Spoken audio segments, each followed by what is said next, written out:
Buenos días tengan todos y cada uno de ustedes. Como hay gente que nos ve por la internet, les decimos también buenos días, buenas tardes o buenas noches. En la internet no se sabe. Si usted está aquí por primera o segunda vez, le cuento que los domingos estamos predicando del libro de Génesis, pero por causa de la Semana Mayor hicimos un paréntesis para tratar ese tema y hoy estamos regresando al capítulo 15 de Génesis.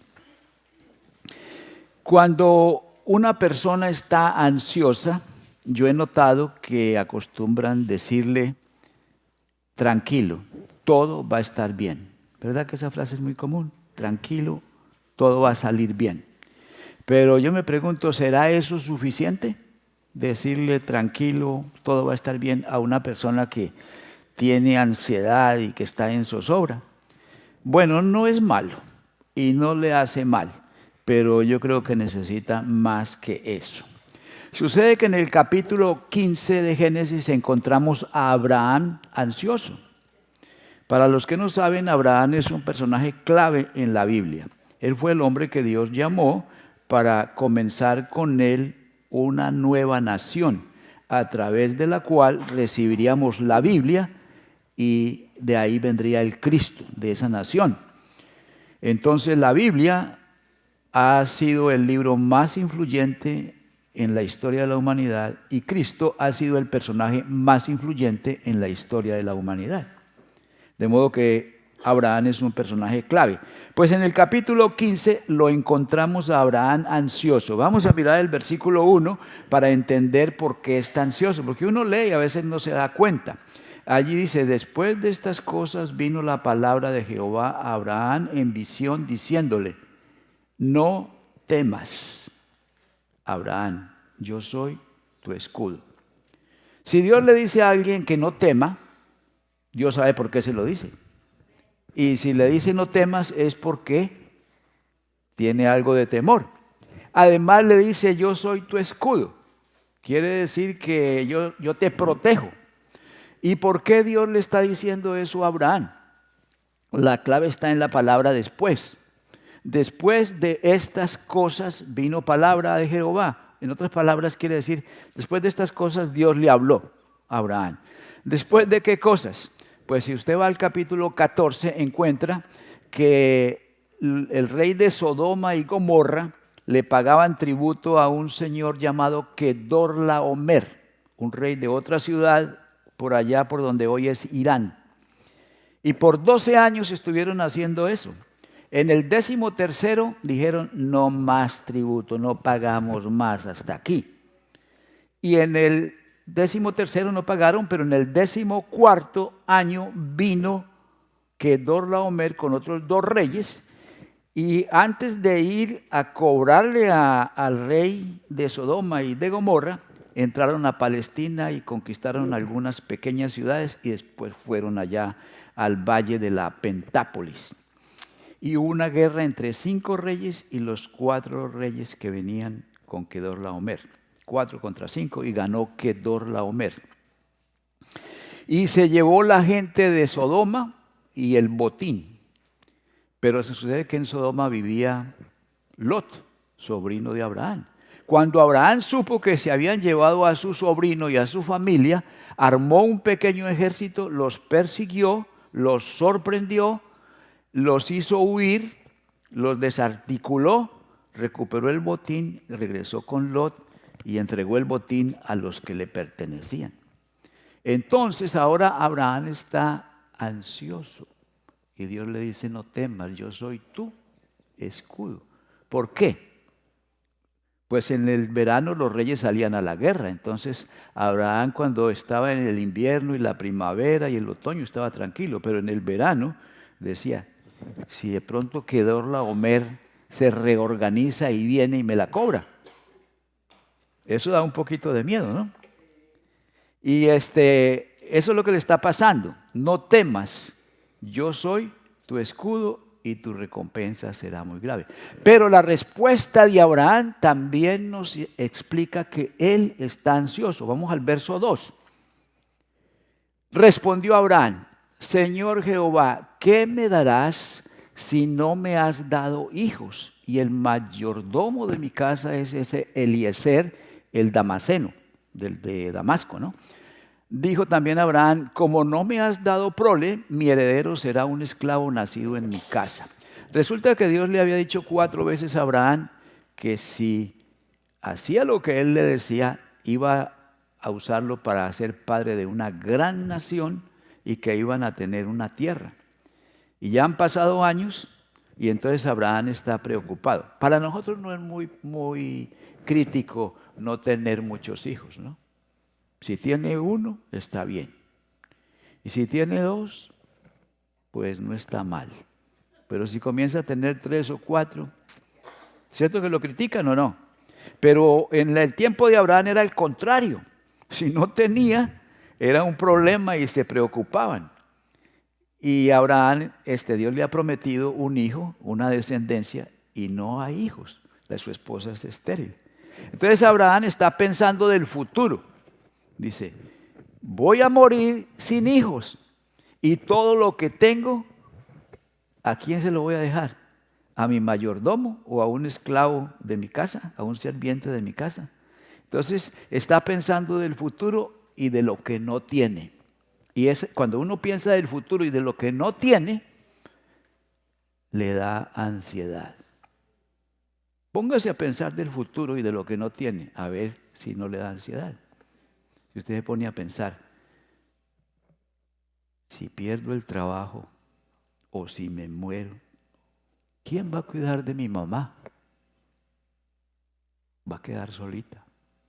O si pierdo el trabajo o si me muero o me enfermo, ¿qué va a hacer de mis hijos que todavía están pequeños?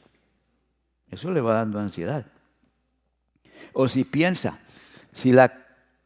los problemas geológicos mundiales se ponen peor y tenemos una guerra atómica, y Houston es una ciudad clave y cae una bomba en Houston, ¿qué me va a pasar, no? Entonces usted piensa y dice: yo creo que mejor me voy a vivir a mi país. Pero en su país no hay trabajo y si cae una bomba en Houston, mire, no va a tener ningún problema, no se preocupe, que eso lo arregla todo, ¿no? Ahí nos vamos todos con esa bomba. Entonces, pero eso produce ansiedad. Pensar en el futuro y en lo que no tienes produce ansiedad. Y eso es lo que le está pasando a Abraham ahí, en la respuesta que le da a Dios. Eso es lo que él está haciendo, pensando del futuro y lo que no tiene. No tengo quien me herede, no tengo hijos y tengo muchas cosas a quien se las voy a dejar. Entonces, Dios trata con la ansiedad de Abraham de 3 maneras. La primera es que Dios trató con la ansiedad de Abraham mostrándole su poder en el firmamento. Miren el versículo 4. A ver, vamos a leer por aquí. Luego vino palabra a él de Jehová diciendo: no te heredará o sea, el damaseno, el mayordomo, sino un hijo tuyo será el que te herede. Entonces lo llevó fuera y le dijo: mira ahora los cielos y cuenta las estrellas, si es que puedes contarlas. Y añadió: así será tu descendencia. Dios usa una técnica aquí con Abraham, y es que observe con propósito. Lo saca, es de noche, y le dice: mira las estrellas, cuéntalas, si puedes, y así va a ser tu descendencia. Y entonces en una noche estrellada, uno puede ver hasta 50,000 estrellas. Si usted no me cree, pues vaya, cuéntelas, ¿no? Sí puede, ¿verdad? Aquí es difícil en una ciudad ver el firmamento y las estrellas porque el resplandor de la luz eléctrica no nos deja. Pero hace 4,000 años Abraham no tenía el problema que tenemos nosotros con la luz eléctrica, que nos ayuda mucho, pero no nos deja ver el cielo. Y entonces Abraham se puso a mirar el firmamento. Y cuando uno mira un firmamento estrellado, vienen cosas a la mente, salen pensamientos como burbujas en el agua hirviendo, ¿no? las distancias, ¿qué habrá allá? ¿Quién hizo todo esto? ¡Qué maravilla! ¡Qué espectáculo! Y al final uno se pregunta, ¿y quién haría todo esto? Y si alguien lo hizo. Hay algunos que miran el firmamento y dicen, esto siempre ha estado ahí. Y ya lo solucionan así. Pero otros pensamos que hay un Dios que creó el universo y que es poderoso. Y entonces cuando Abraham mira y ve ese espectáculo tan tremendo, más de 50,000 estrellas, y tal vez se puso a contarlas, pero pues no pudo, y concluye diciendo, si Dios hizo todo esto, ¿no me dará un hijo? ¿No podrá darme un hijo? Ya es cuarta vez que me lo promete. No podrá él hacer eso. Y entonces el siguiente versículo dice, y creyó Abraham a Dios. Ahora yo le pregunto, ¿no podrá Dios ayudarnos con nuestros problemas? Si no, pues mejor que vaya esta noche a su casa, se suba al techo y mire el firmamento, porque de ahí se ve mejor, ¿no? Del techo. Y haga como Abraham. Ahora, ¿no podrá Dios darnos un carro nuevo? ¿Ah? No. Sí, que puede, sí. Pero no creo que nos lo vaya a dar, porque hay una diferencia entre Abraham y nosotros. Dios le había prometido a Abraham un hijo o una descendencia, pero en ninguna parte de la Escritura dice que nos va a dar carro nuevo. Entonces no confundamos las cosas. Hay una teología que se llama teología de la prosperidad. Esa teología la predican aquí en Estados Unidos y en Europa, no sé, pero tal vez allá.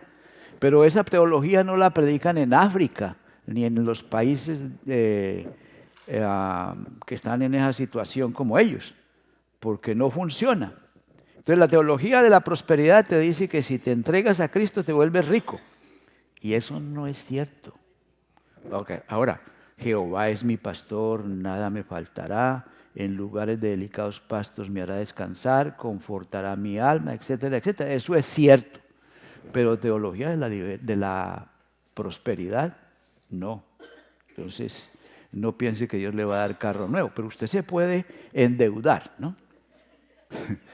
Y eso ya es otro problema si usted se quiere endeudar. Yo estoy contento con mi cacharrito viejo del 2009 y no le debo dinero a nadie.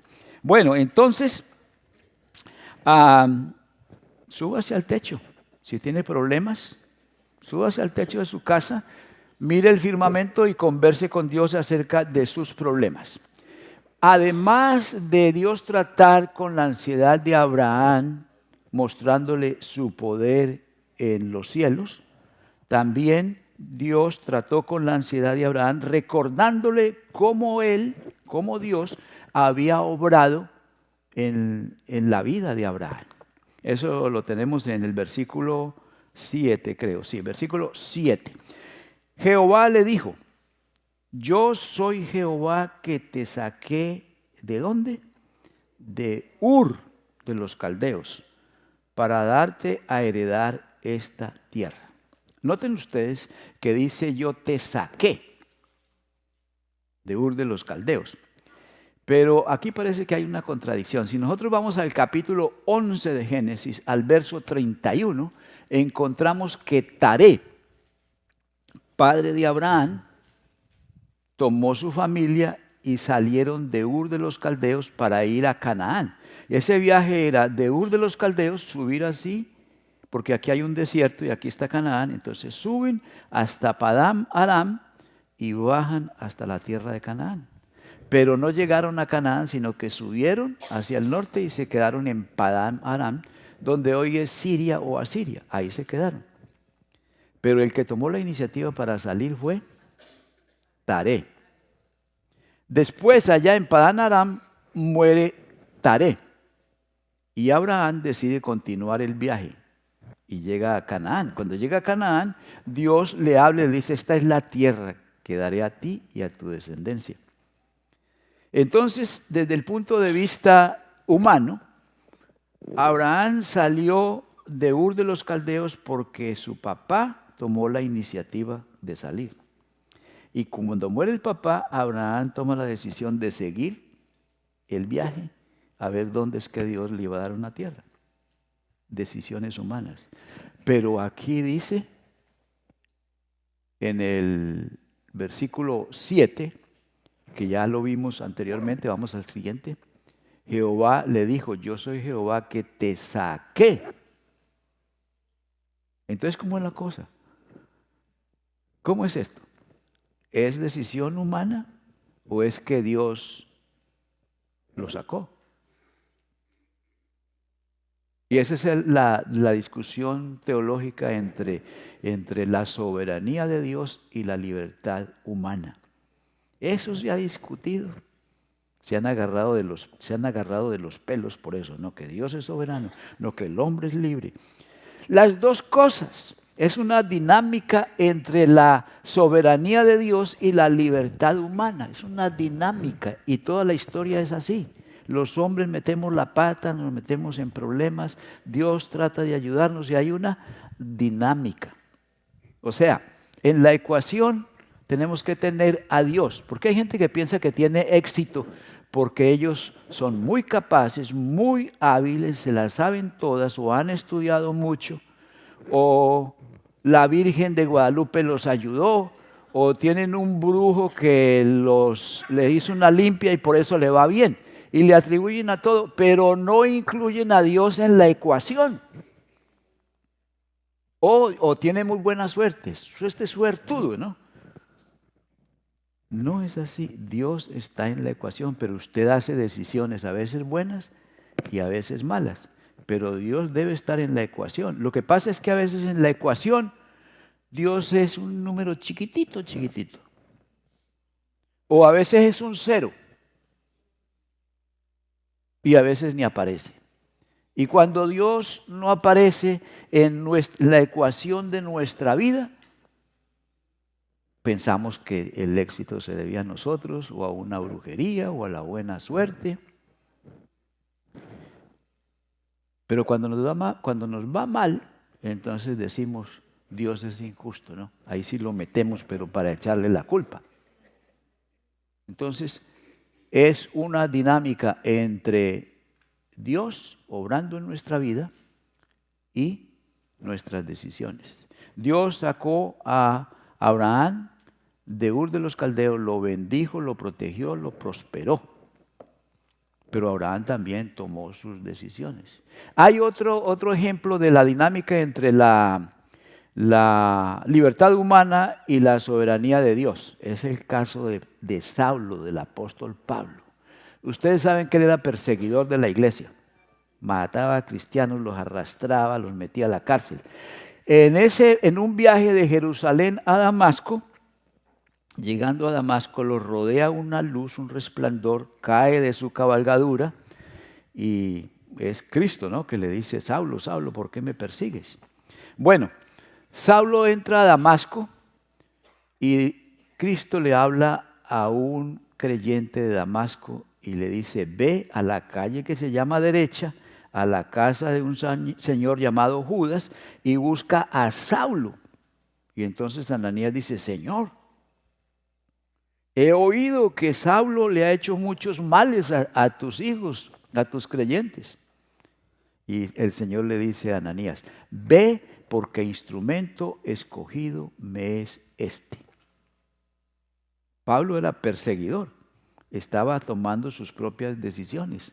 Perseguía a Cristo, perseguía a la iglesia. Perseguidor tremendo porque era muy inteligente, muy preparado, muy apasionado y muy fanático. Tremendo. Pero Cristo dice que Él es instrumento escogido. Y por eso le pasó lo que le pasó. Pero cuando Pablo cuenta su testimonio, ¿sabe qué dice? Por allá más adelante en el libro de los Hechos está hablando con un rey Agripa. Pablo está preso y el rey Agripa lo llama y le dice, a ver, ¿qué es lo que pasa contigo? Y entonces le cuenta todo el camino a Damasco y termina diciéndole a Agripa, por lo cual no fui rebelde a la visión celestial. No fui rebelde. Él está diciendo que él decidió cambiar de camino. y no ser rebelde. Entonces para Pablo fue su propia decisión, pero para Cristo es que fue diferente. E instrumento escogido me es este. Usted está aquí en Houston, sentado ahí, y usted piensa que usted llegó aquí porque usted es tremendo, ¿no? Se vino de su país, se pasó por el hueco y se burló de inmigración. ¿Y qué más? Y también escogió seguir a Cristo porque usted entiende muy bien la Biblia. Pero en todo eso Dios algún rol, algún papel jugó. Y no podemos sacar a Dios de la ecuación. Porque nosotros somos finitos, somos vulnerables. No vivimos sin unos pocos años. Como dice un amigo mío, la muerte es segura, la vida es corta y hay una eternidad. Entonces, no es que podemos mucho nosotros. Bueno, ¿dónde estamos? En el punto número 2. A pesar de que Dios nos haya escogido y nos haya llamado y nos haya bendecido y nosotros no hayamos visto eso, eso no quiere decir que en la vida de uno no hay problemas. Dios nunca nos está prometiendo que no vamos a tener enfermedad, que no vamos a tener pérdidas, que no vamos a perder familiares, hijos o mamá o papá. Eso nos va a pasar a todos. Pero hay una promesa en Romanos 8:28. Mas a todas las cosas les ayudan a bien a los que aman a Dios, a los que conforme a su propósito son llamados. Y ahí en el griego hay una palabra muy interesante que es la palabra sinergia. Lo que tenemos en ese verso que dice que a los que aman a Dios todas las cosas les ayudan a bien, esa frasecita todas las cosas les ayudan a bien, en el griego es la palabra sinergia. Palabra difícil de explicar, pero voy a tratar. Si hacemos una suma y decimos 2 más 2, me da 4.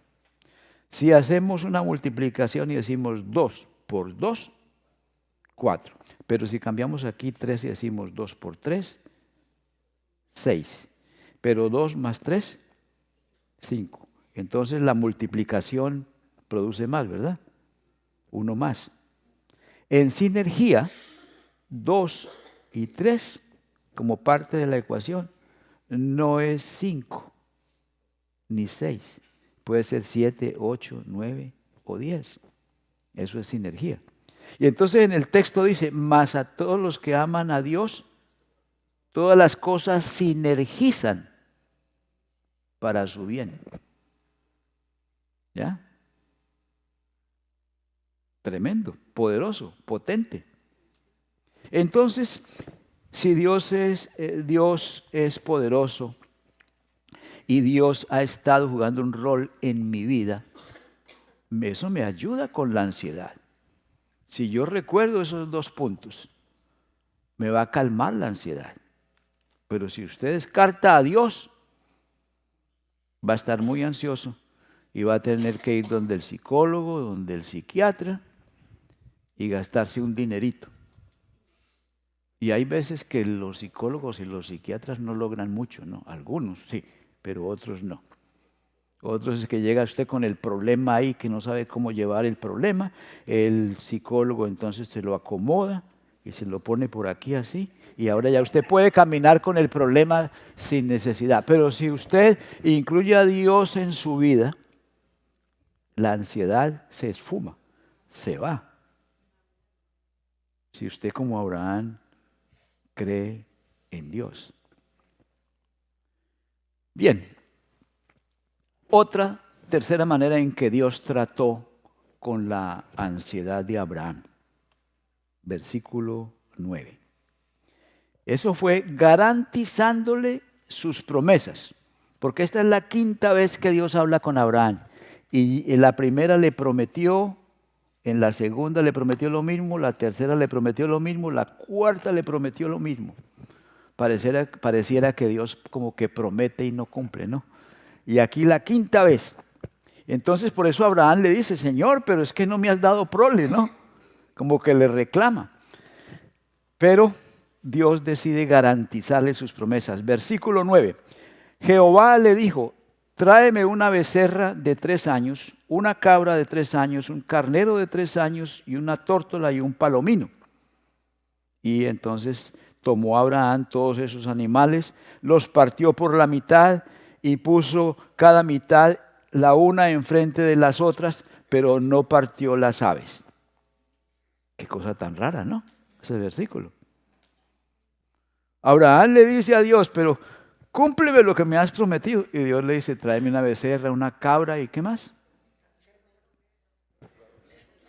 Un carnero, gracias. Y una tórtola y un palomino. Raro. Bueno, estamos hablando de algo que pasó hace 4.000 años. De Abraham a Cristo van 2.000 años y de Cristo a nosotros poquito más de 2.000. Hace 4.000 años, allá a miles de millas de acá, las cosas eran muy diferentes, la cultura era muy distinta. Entonces lo que Dios le está diciendo a Abraham es, tráeme lo que se necesita para que hagamos un pacto. Hoy en día los pactos se hacen de otra manera. En el tiempo de Abraham, un pacto se hacía sacrificando animales, partiéndolos a la mitad, una parte para allá y otra para acá. Y los pactantes, los que están haciendo el negocio, caminan en medio de los animales. Esa era la manera de hacerlo. Era un rito sangriento e impresionante. Y entonces las dos personas que están pactando no se van a olvidar de que han hecho un compromiso, un pacto. Diferente, ¿no? Pues es una cultura muy, muy distinta. Y si queremos mirar el versículo 18, no creo que lo tenga en la transparencia, pero usted en su Biblia lo puede mirar y allí dice, y aquel día hizo Jehová pacto con Abraham. ¿Qué es un pacto? Un pacto en la Biblia es promesa más juramento. Eso es un pacto. Una promesa más un juramento. Y a Dios le gustan los pactos. A Él le gusta comprometerse, porque en un pacto uno se compromete. Hoy en día yo he notado que mientras más pasan los años van viniendo generaciones que no les gusta el compromiso. Por ejemplo, yo he hablado con hermanas solteritas, ya solteroncitas, y entonces dicen, pastor, pero es que yo he tenido novios y amigos y no se comprometen, nada más quieren salir los fines de semana a comer y a divertirse, pero no se comprometen. Y ahora estoy hablando con jovencitos que dicen, es que las mujeres son muy complicadas, ¿no? Con esto del feminismo, ¿no? A los hombres les da miedo meterse con mujeres muy feministas, muy radicales. Y entonces no quieren compromiso. Pero a Dios le gusta el compromiso. ¿Ya? Y una relación donde no hay pacto, esa relación puede tronar más fácil que donde hay pacto, ¿no? Cuando yo me casé, ¿saben con quién, no? Los 2 primeros años fueron horribles. Y yo pensé tirar la toalla. Pero ¿sabe qué me detenía? El pacto. Yo hice un pacto. Y yo quería que ese pacto fuera para toda la vida. Y lo aguanté. Hasta que mi esposa cambió.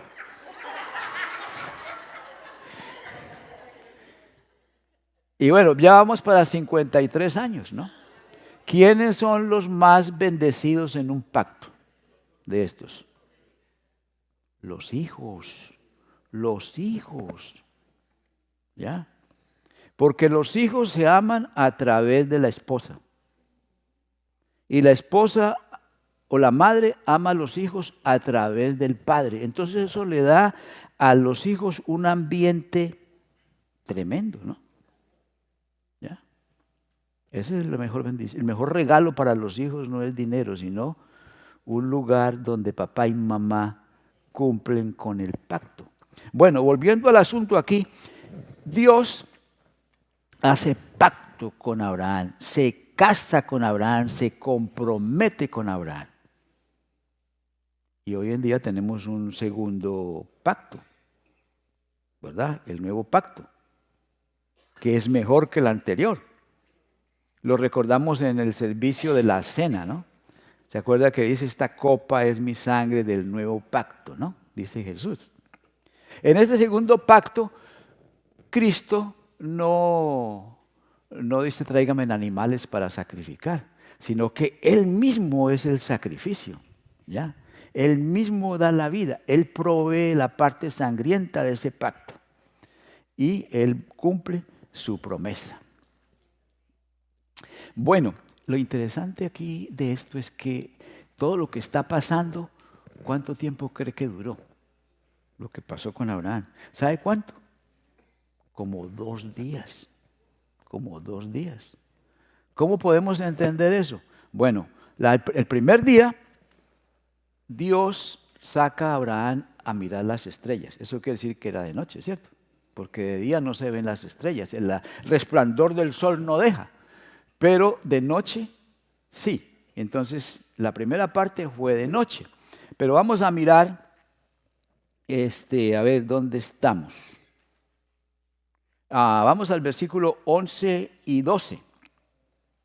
Están los animales partidos y el versículo 11 dice, y descendían aves de rapiña sobre los cuerpos muertos y divididos, ¿no? Pero Abraham los ahuyentaba. Entonces eso fue al otro día, ¿no? A la caída del sol cayó sobre Abraham un profundo sopor. O sea que ya pasó todo el día y ya está oscureciendo. A la caída del sol cayó sobre Abraham un profundo sopor. Sopor es un profundo sueño sobre Abraham. Bueno, Abraham estaba cansado porque el día anterior se trasnochó mirando las estrellas. En el siguiente día, Dios le dice, tráeme 5 animales. Y yo creo que el principal problema para Abraham con esos animales es traer la tórtola y la paloma. Hay que, a menos que los tuviera en una jaula, pero tiene que ir y las palomas y las tórtolas vuelan, ¿no? Así que tuvo que correr y no sé cómo traerlas. Luego traer los 3 animales, sacrificarlos, partirlos en la mitad y comenzar a ahuyentar las aves de rapiña. Entonces Abraham está cansado, ya es segundo día. Qué visita tan exigente, ¿no? La de Dios a Abraham. Y entonces le da un profundo sueño a Abraham y dice, y el temor de una gran oscuridad cayó sobre él. Estaba cansado Abraham. Vamos al versículo 13 al 16. Aquí no estoy comentando mucho, pero leyendo para que ustedes vayan siguiendo la historia. Entonces Jehová le dijo, ten por cierto que tu descendencia habitará en tierra ajena. Está hablando del futuro. Todos los verbos aquí están en futuro. Será esclava allí y será oprimida, ¿cuántos años? 400 años. Pero también a la nación a la cual servirán juzgaré yo, y después de esto saldrán con gran riqueza. Y serás con gran riqueza, el 15, tú en tanto te reunirás en paz con tus padres y serás sepultado en buena vejez. Y tus descendientes volverán acá en la 4ª generación. Bueno, en el tiempo de Abraham la gente vivía más de 100 años, entonces 400 años son 4 generaciones. Hoy en día los calculamos un poco diferente. En la 4ª generación, porque hasta entonces no habrá llegado a su colmo la maldad del amorreo. El amorreo es el que estaba viviendo ahí en Canaán. Entonces Dios tenía un plan. Cuando la maldad del amorreo llegue a su colmo, entonces traigo a los descendientes de Abraham. Qué frase tan interesante. Cuando la maldad de un pueblo llega al colmo, Dios la juzga. Dios hace algo y hay veces que la desaparece. Porque ustedes han visto que los amorreos están en las Naciones Unidas. No están. ¿Han visto la bandera de los amorreos? ¿Han visto el equipo de los amorreos en el Mundial de Fútbol? ¿En el de béisbol? Tampoco. ¿Por qué? Porque la maldad del amorreo llegó al colmo. Y algunos dicen, pero ¿cómo los destruyen? Eso no es justo. Dios es justo. Y si Dios destruye un pueblo, Él en su infinita sabiduría sabe por qué. Nosotros no somos más justos que Él. Porque a veces nosotros pensamos que Dios es injusto. Entonces eso quiere decir que de acuerdo a mi justicia, a Dios todavía le falta. No. Cuando Dios destruye un pueblo, sabe por qué. Y la maldad del amorreo llegó al colmo. Cuando vino el diluvio fue porque la maldad de la humanidad llegó al colmo. Cuando destruyó a Sodoma y a Gomorra fue porque llegaron al colmo. Y cuando Estados Unidos llegue al colmo, puede ser muy grande y muy poderoso. Hasta ahí llegó. Y cambia el nombre de Estados Unidos por cualquier otra nación, ¿no? Pero yo creo que Estados Unidos no ha llegado al colmo de la maldad. Hay gente muy mala aquí, pero también hay gente muy buena. Y los cristianos han sido llamados a ser luz y sal en medio de esa maldad.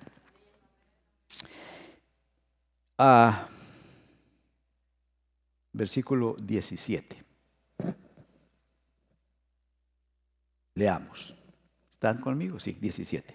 Cuando se puso el sol y todo estaba oscuro, apareció un horno humeante y una antorcha de fuego que pasaba entre los animales.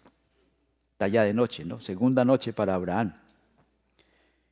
Esa antorcha de fuego que pasa entre los animales muertos y separados es Dios, porque los pactantes caminaban entre los animales en ese tiempo. Dios pactando con Abraham. Pero no dice que Abraham pasaba entre los animales. ¿Por qué? Porque ese fue un pacto unilateral. Fue un pacto unilateral e incondicional. Unilateral porque el que se está comprometiendo es Dios, no Abraham. Abraham ya había hecho lo que Dios le había pedido. En el capítulo 12 de Génesis dice que Dios le había dicho a Abraham, sal de tu tierra, sal de tu familia y deja la casa de tu padre y vete a la tierra que yo te mostraré. Tiquete de ida sin venida y sin saber a dónde iba. Y haré de ti una gran nación. Y Abraham hizo eso. Entonces ahora Dios se está comprometiendo con Abraham. Ahora Dios se compromete a hacer su parte. Por eso es un pacto unilateral. Solamente el que se compromete allí es Dios. A ver, vamos a ver un ejemplo de eso. Ustedes saben que cuando los médicos se gradúan, hacen un juramento que se llama el juramento hipocrático. Y en el juramento hipocrático prometen los que son médicos que van a respetar el secreto de los pacientes, que van a darle prioridad a la vida, aunque algunos a veces no hacen eso, mucho aborto, ¿verdad? Que le van a dar prioridad a la vida y que no van a interponer sobre su deber como médico la religión, ni la raza, ni la política, ni la edad, ni nada de eso. Eso prometen los médicos. Pero los pacientes no prometen nada. Entonces es como un pacto unilateral e incondicional. Claro que, y así pasa, ¿no? Uno va donde el médico y el médico le dice a uno lo que tiene que hacer y no lo hace. Pero ahí debería haber un compromiso de parte de nosotros, cada individualmente. Voy a hacer lo que el médico me dice. Bueno, es un ejemplo de un compromiso unilateral y también incondicional, porque no había condición de parte de Abraham. Entonces, si seguimos leyendo la Biblia o la historia secular, vamos a encontrar que Dios le cumplió a Abraham todo lo que le prometió. No faltó nada. Ahora yo pregunto una cosa, ¿en qué momento la ansiedad de Abraham se fue de su corazón? ¿Sabe dónde? Cuando vio las estrellas y creyó, ahí desapareció la ansiedad de su corazón. Versículo 6. Versículo 6, por favor. Abraham creyó a Jehová y le fue contado por justicia. En ese momento, cuando creyó, la ansiedad se fue y descansó. Pero hubo algo más que pasó. Le fue contado por justicia. Justicia quiere decir que Dios lo justificó, que Abraham quedó bien con Dios. Pero ¿qué fue lo que lo justificó? La fe. Al creer en Dios justifica al que cree en Él. O sea que el creer y confiar en Dios es clave en nuestra relación con Él. Pero entre los humanos, la confianza y la fe también es clave. Si no, no puede funcionar la vida. ¿Qué le parece un esposo que no confía en su esposa? O viceversa. ¿Y qué le parece uno manejar carro y ver el semáforo en verde y pensar, uy, se me van a meter en verde? Uno pasa en verde confiando que los que están en rojo van a respetar el rojo, ¿o no? Y cuando el doctor le manda una receta, entonces usted compra esas medicinas y confía que le van a ayudar, ¿no? Y cuando usted se las pide al farmacéutico y el farmacéutico las empaca, usted confía que no se equivocó. Por toda parte, en toda relación, fe y confianza es clave. Y en la relación con Dios es clave. Y entonces cuando confiamos en Dios, Él nos justifica. Pero además que nos justifica, nuestra fe en Dios nos ayuda con nuestra ansiedad, con nuestro desasosiego, con nuestros problemas. Bueno, eso es Abraham con Dios, pero nosotros tratamos con Cristo. Y Cristo también tiene su pacto. Y nosotros confiamos y creemos en Cristo, que es la persona más confiable que ha existido en la historia. Y con Cristo es más fácil porque Cristo es humano y divino. Y cuando hablamos de Cristo, entonces como que entendemos mejor las cosas. Cuando hablamos de Dios, ¿quién ha visto a Dios? No lo hemos visto, pero a Cristo sí, ha dejado su huella en la historia. Hay un texto en el Nuevo Testamento que nos habla de la fe y de la justicia. Es Romanos 1:17. Ese texto es famoso porque fue el texto que Martín Lutero, siendo católico, leyó ese texto y ahí se le acabó el problema. También andaba muy ansioso, ¿no? ¿Qué va a pasar conmigo si me muero y tantos pecados que he cometido? Y le preocupaba mucho eso y llegó a Romanos 1:17 y entonces allí su ansiedad se calmó. ¿Qué dice Romanos 1:17? Porque en el Evangelio se revela la justicia de Dios por fe y para fe. Y dice Evangelio. ¿Qué es el Evangelio? El Evangelio es buenas noticias. Si usted mira la palabra Evangelio, en la mitad de la palabra Evangelio hay una palabra raíz que es ángel.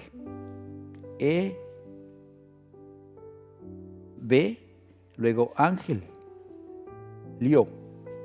¿Qué es ángel? Ángel es mensajero.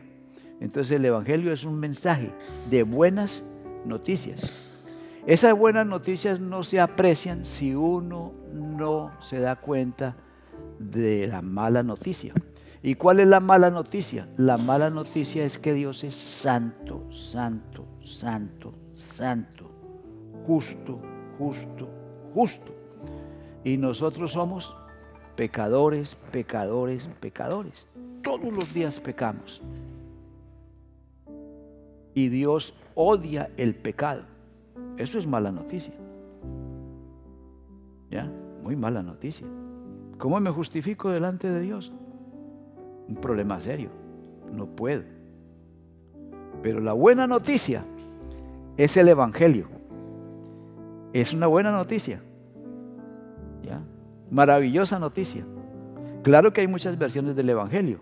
Hay gente que cree que el Evangelio es vivir una vida muy rígida, muy estricta.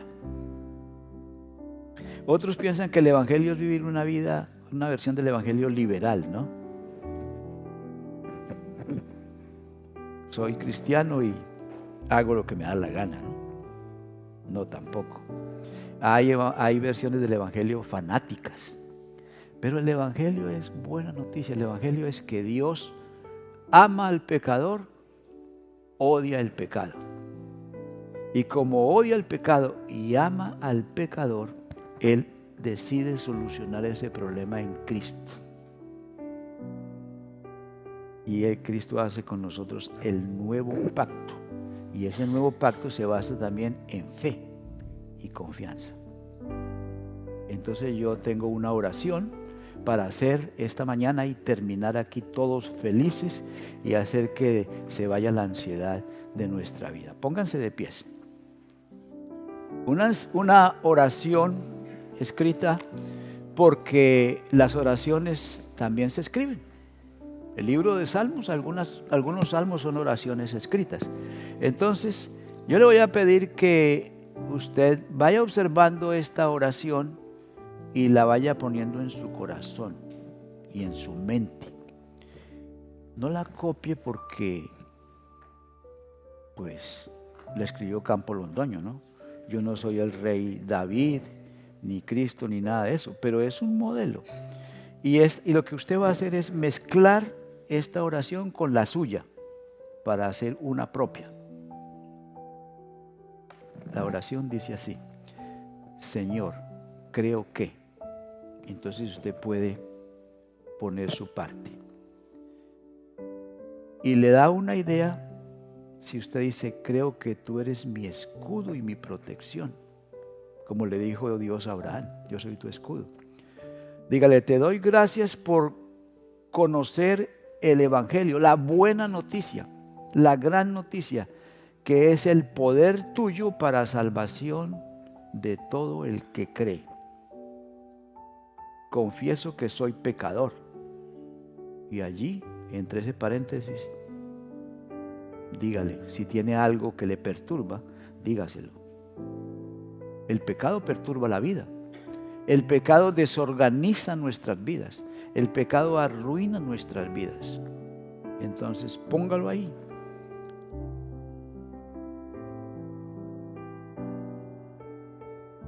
Confieso que soy pecador y que mi única esperanza es Cristo Jesús. Y por eso me encomiendo a Él con todo mi corazón y le ruego que transforme mi vida para bien. Y amén. Dios los bendiga.